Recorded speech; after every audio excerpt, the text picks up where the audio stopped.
Ne, došla sam da vas podržim. Je li? A u čemu to? U svim glupostima koje u zadnje vreme pravite. A to? Da, dobro, hvala. Trudit ću se da ostanem dosledan na tom putu, ali ne razumem zašto bi me vi podržali.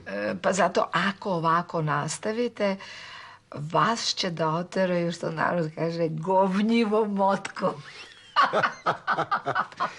Pa pre mislim da će to biti slučaj sa vama. Ne, Bože, Saša, mene nikad nisu voleli. Vas vole, mene ne. Da, tačno.